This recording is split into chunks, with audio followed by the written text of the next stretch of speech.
Hey guys, आज हम जयशंकर प्रसाद के बारे में जानकारी प्राप्त करेंगे। जयशंकर प्रसाद हिंदी के प्रसिद्ध नाटककार, कवि, कहानीकार, उपन्यासकार तथा निबंध लेखक थे। उनका जन्म सन 1889 में काशी के सुगनी साहू घराने में हुआ। प्रसाद जी हिंदी छायावादी युग के 4 प्रमुख स्तंभों में से एक हैं। उन्होंने एक तरह से हिंदी काव्य में छायावाद की स्थापना की, जिसके द्वारा खड़ी बोली के काव्य में कमनीय माधुर्य की रस सिद्ध धारा प्रवाहित हुई। जयशंकर प्रसाद की शिक्षा। प्रसाद जी की प्रारंभिक शिक्षा काशी में क्वींस कॉलेज में हुई थी, परंतु यह शिक्षा अल्पकालीन थी। इनकी शिक्षा का व्यापक प्रबंध घर पर ही किया गया। जयशंकर प्रसाद की रचनाएं।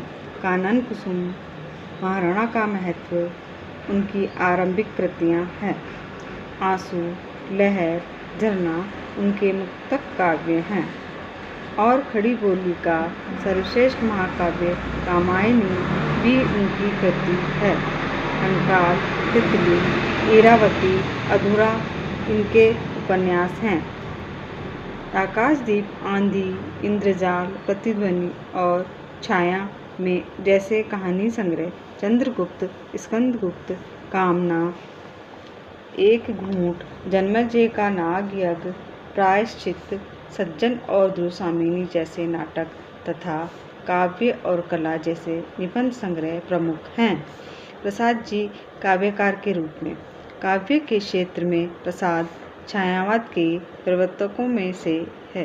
कवि होने के नाते उनका गद्य रोमानी है। प्रसाद जी कहानीकार के रूप में।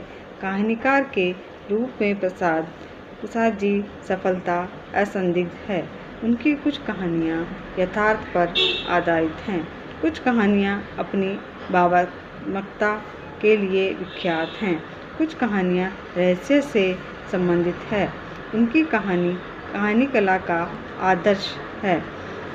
चूँकि वे कवि थे, इसलिए उनकी कहानियों में भावुकता भी दिखाई देती है।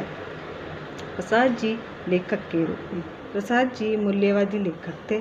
वह मानव जीवन के कुत्सित यथार्थ की पहचान करते हुए भी भावात्मक स्तर पर मानवीय एकता को मुखर करते रहे। प्रसाद जी की मृत्यु। प्रसाद जी का निधन 1937 में हुआ। हाँ गाइस, ये जानकारी महत्वपूर्ण है। किसी भी प्रतियोगी परीक्षा में किसी कहानी, लेखक, उपन्यासकार की कृति दे दी जाती है और कवि का नाम पूछ लिया जाता है या कवि का नाम देकर उसकी कृति पूछ ली जाती है।